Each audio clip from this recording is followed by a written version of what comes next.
Hello and welcome to Raptors Today. Savanna Hamilton alongside Paul Jones and Sherman Hamilton. Amy Audibert will be joining us a little bit later. We got a lot to talk about on this show. You know, the Raptors, they played the Heat. It was MLK Day on Monday, and they have an upcoming matchup against the Dallas Mavericks. So we're going to start by talking about the Heat. You know, the Raptors lost, unfortunately, 104-99. So I'm going to go to you first, Jonesy. Hard-fought battle. You know, we talk about Heat culture. We talk about Raptors culture. What did you take away from the Raptors' effort in this one? Well, I take away their continued demonstration of their resiliency. You know, they only played 6 guys. And I know the minutes police are out asking Nick about, and everybody is curious, but the bench isn't giving them much right now. So he's rolling with the guys that he has to roll with. And look, Sherm, Savanna, you guys played the game. No player wants to come out of a game. You might say you're tired, but you don't want to come out of a game. So I take that as a measure of resiliency with this team. The game was close. I mean, 75 all, and then Miami has a little bit of a spurt, 80-75 to go into the fourth quarter.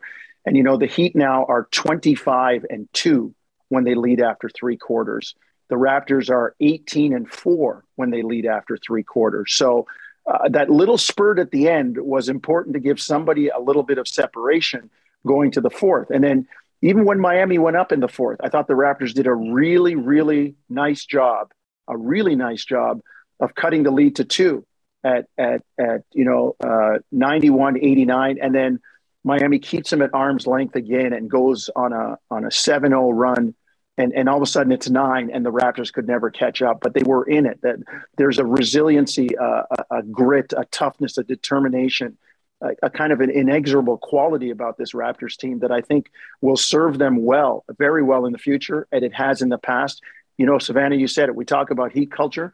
To me, that's Raptor culture. Guys never, ever give in. They never give up. And it always gives them a chance to be in games.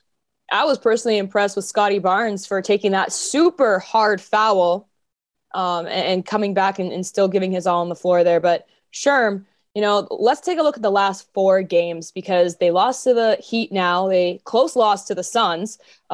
Pistons, let's just kryptonite. I don't even know what that is anymore. But they did win over the Bucks with a Giannis. What can you take away from the Raptors' last stretch here against the league's best? Well, number one, I think we understand that the Raptors have shown when they're fairly healthy, because even in the games they won against they played against those elite teams, they weren't fully healthy. But when they are, they're able to compete with anybody. And we're talking about the top in the East, the top in the West. It doesn't matter. The Raptors are showing that when they are close to healthy, they can compete. Now, we just have questions surrounding whether or not they are ever going to be healthy. So we can see this whole team together for a significant amount of time, maybe 10, 15 games, and let's see what kind of damage they could do. But I think right now what we're seeing is Pascal, Fred, and OG are starting to really click well in terms of understanding how each other complements each other. And that comes with time being on the floor. And I think Fred's leadership has been phenomenal. And I also think that when you talk about this team, when a Gary Trent Jr. gets back into the mix and he adds that dynamic of I can go get something myself if the offense kind of sputters, or he adds that mix of defensively, I can create an offensive opportunity with my activity. That's another layer that's going to improve this team. So I just think that this team has shown that when you talk about the teams that they played against, barring Detroit, because I don't know what's up in the water with Detroit, but Detroit has their number. But those other teams are good teams, and the Raptors shown that they can stay in the fight. Even last night, as Jonesy talked about with Miami, listen, the Miami Heat went on that run in the fourth quarter, and this game still wasn't decided. I mean, there were still chances where the Raptors looked like they could have taken that game. So the resiliency, as Jonesy said, the determination and the professionalism of just stick with the game plan, stay consistent to who they are, that has won them a lot of situations. So I just think that they've shown that they can compete with anybody in this league. We're going to head over now to head coach Nick Nurse following the Heat game. We played as tough as we could. I think, I didn't see anything that was changing. We were battling from start to finish. And other than one small stretch there where they took it out to 9, but we clawed it straight back. And that one probably could have went either way. It was a hell of an effort by our guys. I thought I had 6 guys. I wanted them all out there. I kind of wanted to keep Precious out there more in the fourth quarter, but kind of ran Scotty and Chris was having a great game, so let him keep going. I don't know. I'm not sure. I'm looking at the guys we played, if I can fault any of them for the way they played tonight. So I'm not saying I needed to try anybody else. We're going to take a look now at the top performance from the Miami Heat game. Who do you think had a better performance, Tyler Hero with 23 points or Jimmy Butler with a triple-double? Wow. That's, which kid do you love more?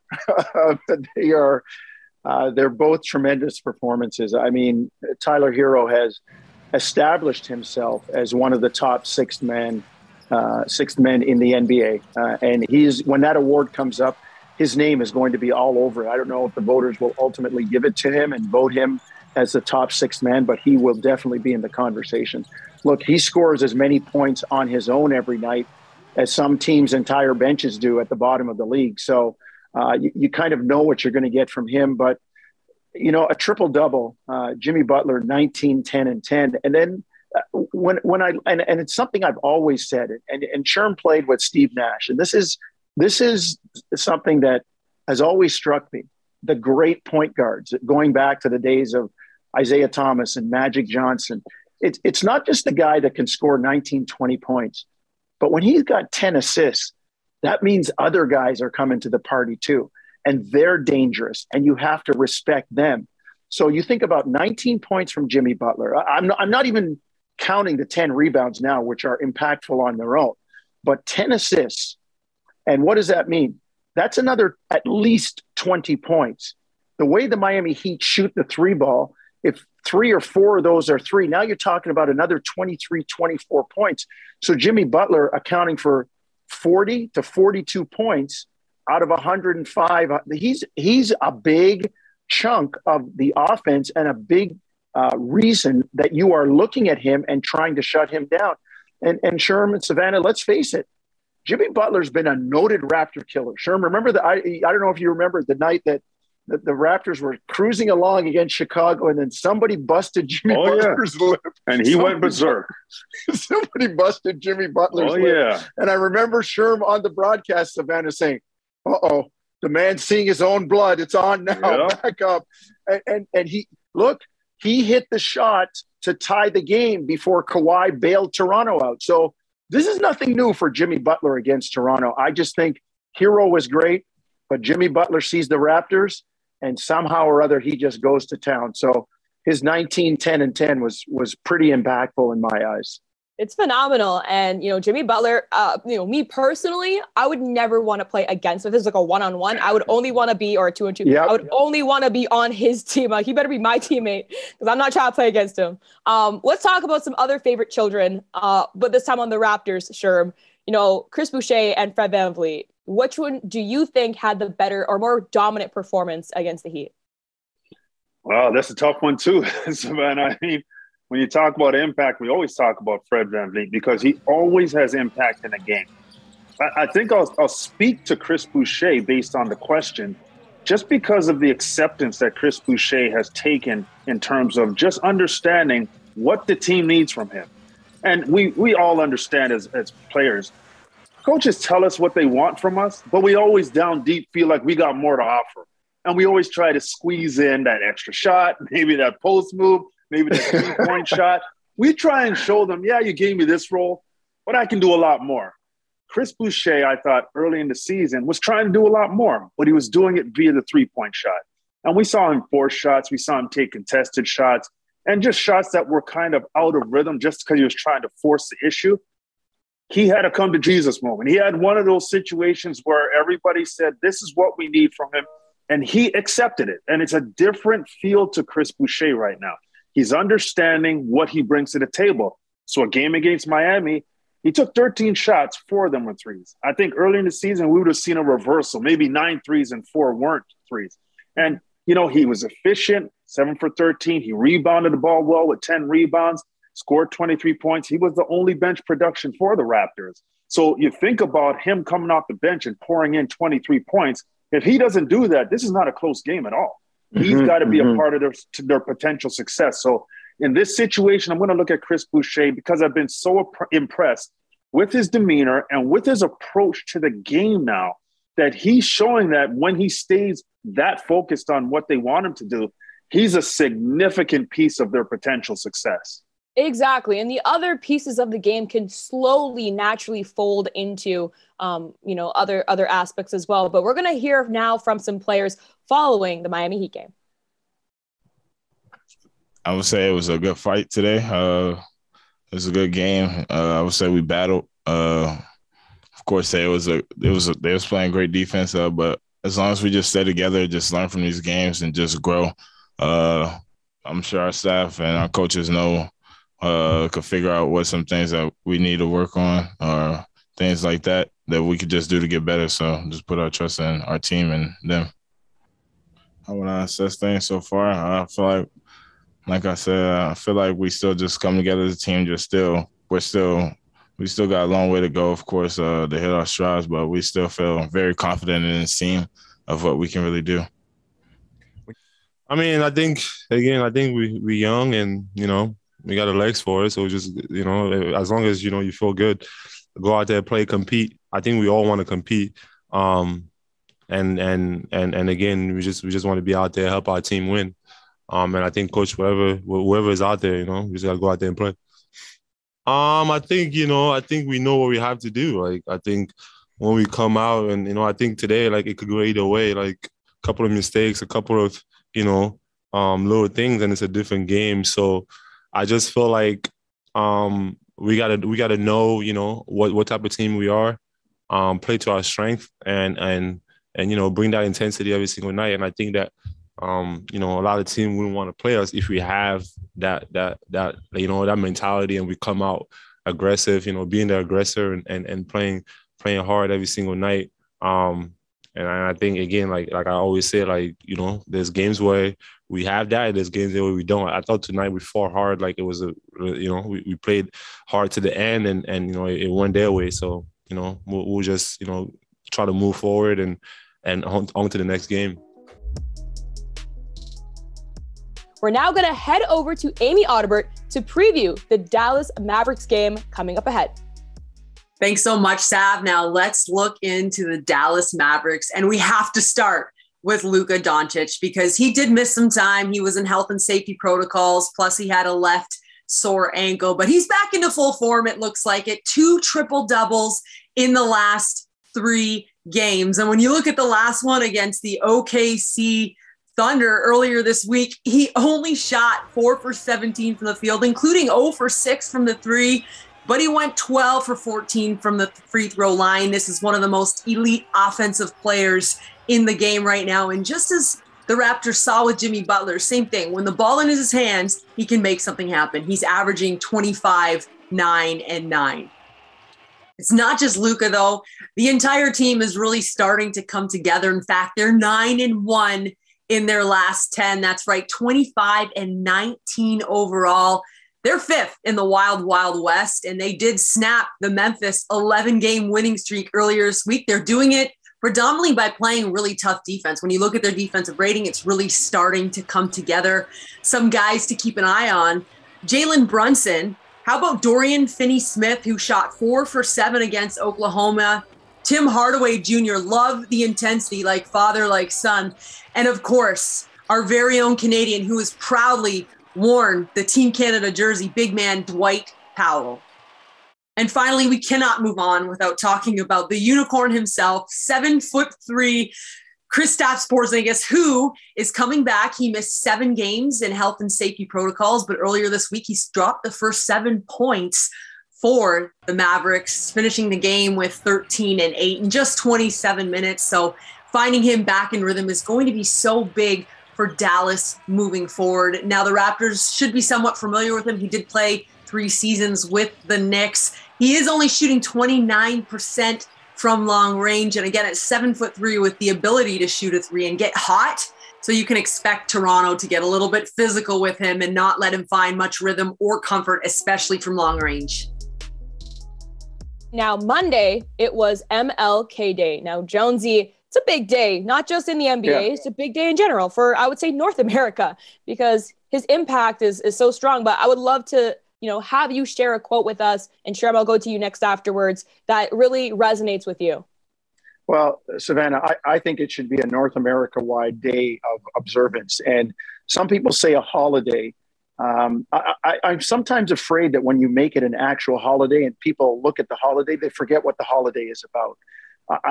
In let's say in schools in Canada, I'd like to see it treated kind of like Remembrance Day, where the kids go to school, but that day becomes the focus of the teachings around, what happened with the veterans. Well, around what happened with Martin Luther King and what he stood for in terms of humanity with harmony and equality and justice for all people. And it's about little victories. And people used to tell me all the time in a different era, save your pennies and you get $1.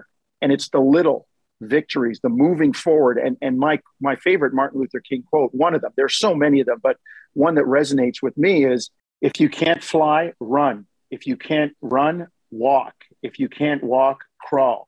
But by all means, keep moving. And that's what it's about. We can't regress. We can't take steps backwards. Look at where we are in society right now. All that has come out of, the ugly murder of George Floyd. It's jumped into people's head again. And we started to make progress. Are we still making progress? Something that Sherman and I talk about all the time. Has the momentum died? Has it gone back to normal? Because normal doesn't work for everybody. And that's where, Dr. King's quote about keep going forward. We've got to keep moving this thing forward if we're eventually going to get to the point where we want. And it's like turning an ocean liner. It's a long, slow turn, but you got to stay after it constantly and keep moving forward, or else it's not going to happen. And I think the NBA using their platform as they have for years is something that keeps this in people's headspace. And we shouldn't just be doing it one day a year to celebrate his birthday. It should be something in the consciousness every single day, not just one day, all 365. Absolutely. Well said, Jonesy. Honestly, Sherm, I'm going to go to you before I chime in my thoughts. Yeah, I mean, we all can speak to the fact that Martin Luther King Jr. meant so much to what we know as our experience in our lives. And, he's probably one of the most quotable people when you think about the things he said of value, of impact, things that have direct correlation to our society and things that need to be addressed. And I was really impressed with one of the quotes. That's all the quotes I am, but one of the quotes, our lives begin to end the day we become silent about things that matter. And, within that quote right there, we're seeing Dr. Martin Luther King speak to the fact that it doesn't matter what it is. If it matters, make a change, do something about it, move the needle, make noise, let somebody be aware, because if it matters to you, then it matters to someone else. And even if it's not about you personally, and it matters globally and it matters societally, say something, do something, be about it. And I think that's so important, because in our times today, there's a disconnect, I feel, between if it doesn't look like us, if it doesn't impact us, if it doesn't have any real feeling towards us, we tend to turn a blind eye, that's not the way it should be. We're all in this game together. We're all are trying to do things that make each of us successful. We can't take away from each other in order to do that. And I think Martin Luther King Jr., he spoke to the values of love, to connectivity, to humanity, to believing in each other, to trusting the process of love. And at the end of the day, if we don't conform to things of that nature, we continue to have the George Floyd moments. We continue to have the Breonna Taylor moments. We continue to have those moments that create separation and divide, anger and violence. And Martin Luther King was everything opposite of those things. Wow. Yeah, absolutely. He's such a role model, and he really lived out exactly what, he's been telling all of us. And just it's such an honor to really pass on the torch and continue to try to be that person and embody that change as well. I know I personally do it on my job, not just in front of the camera, but behind the scenes, working through my equity, diversity, and inclusion content throughout, MLSE and other teams in Toronto. But the quote that really resonates with me is, let us not seek to satisfy our thirst for freedom by drinking from the cup of bitterness and hatred. And, Sherman and Jonesy, it kind of ties into what both of you guys were saying. And I love that quote because, it's not one of the popular ones. It's not the I have a dream quote. It's a realistic one. And it really speaks to the fact that sometimes we will have to be the bigger person in order to show what love looks like to those who have hated us. Because you can't combat hate with hate. And he said that many, many times. And I know I've said, this is not an us versus them matter. This is not an, this is more so of an all of us versus ignorance, or an all of us versus systemic oppression, or an all of us versus a lack of education, because the majority of our history wasn't written by Black people, Indigenous people, Asian, LGBTQ+, or people with disabilities. So we're fighting against a system, essentially, or making changes against the system, and we have to do it with love. It's not a place of hate that this has to come out of. So, it's a role, it's a responsibility that we've had to accept, and and that's how we make the meaningful and impactful change in society. Yeah. Sav, I totally agree. Dr. King also said, if we were an eye for an eye, everybody would be blind. And that's to your point about, being the bigger person and just trying to move it forward. Sometimes it doesn't always look the way it maybe should to other people. But sometimes that's what it takes to move this thing forward. It's not about pride. It's about doing what's right and moving forward. Exactly. Yeah, no question about it. And as both of you have spoken to, the reality of our situation in our world today, it's difficult for some people. It's difficult to maneuver in day-to-day activities for some people. And this is why, to Jonesy's point, normal doesn't work. What's been deemed to be normal has not been deemed well for everybody. In fact, I would go on to say that it's been hell for some people to deal with what normal is in society. So things have to change drastically. And what better person, what better philosophy or ideology to follow than that of Martin Luther King Jr.?